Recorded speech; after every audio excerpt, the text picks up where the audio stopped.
PI Fest bagaimana tahun ini teman-teman? Jadi saya akan membahas di sini. Saya katakan bahwa PI Fest tahun ini gagal. Ya walaupun ada transaksi tapi ternyata tidak membludak dan tidak banyak. Korten mengubarkan bahwa rekap PI Fest, padahal tidak ada rekap.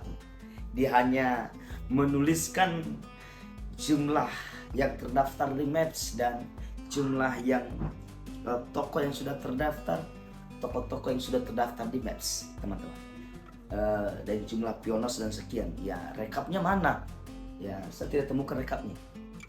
Nah, jadi kenapa bisa gagal sebenarnya PI Fest? Ini ketakutan para pioners.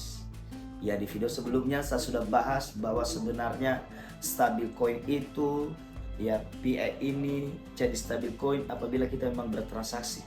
Dan saya akan buka di video berikutnya nanti kesuksesan PI ini jadi mata uang dunia adalah tergantung komunitas. Ingat itu. Ingat itu. Ada saya sudah baca.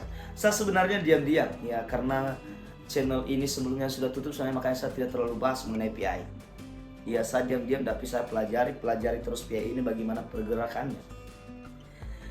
Nah, tentu kita bertanya kenapa PI Fest bisa gagal dan tidak banyak transaksi.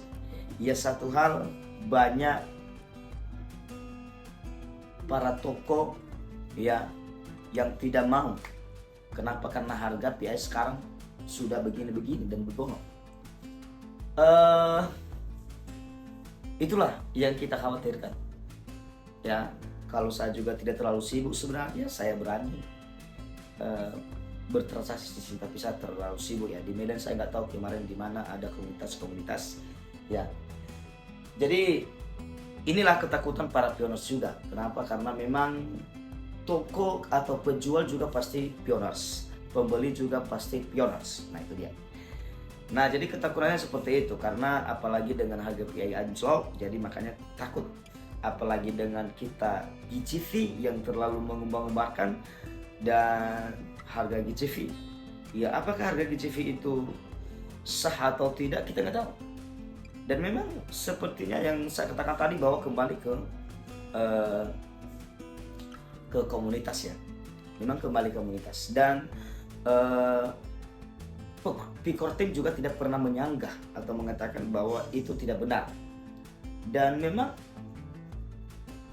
itulah kenyataannya. Kenyataannya sebenarnya bukan di GCV-nya, tetapi di keberanian kita transaksi. Apabila kita berani bertransaksi misalnya kompak para pionir semua, ya maka bisa terjadi. Sebenarnya kita nggak usah membawakan barang-barang yang mewah dulu deh. Memang perlu pengorbanan sebenarnya. Ya misalnya barang-barang kecil dulu misalnya. Ya atau misalnya ditargetkan oleh toko itu letak 100 PI maunya di PI Fest ini maunya. Misalnya dia punya modal lah 1 juta lah misalnya kan.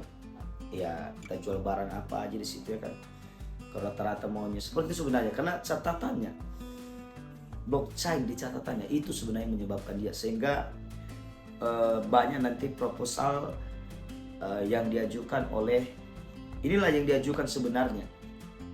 Nah itu dilirik oleh perusahaan, oleh perusahaan raksasa meliriknya.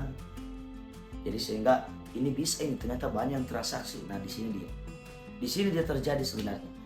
Ya itulah teman-teman. Mari kita berjuang. Semoga para teman-teman semua dan kemudian nanti apabila ke depan juga saya melirik ya kita akan berkolaborasi dengan komunitas ya apabila ada yang menonton punya komunitas Medan di sini boleh ya karena saya jujur saja saya tidak punya komunitas, saya tidak pernah ikut jadi sehingga saya tidak bisa mengambil bagian di dalam situ. Nah jadi tetap semangat teman-teman. Awal dari kesuksesan adalah kegagalan adalah awal dari kesuksesan. Nah PI Fest tahun ini gagal memang. Ya oke lah. Tuh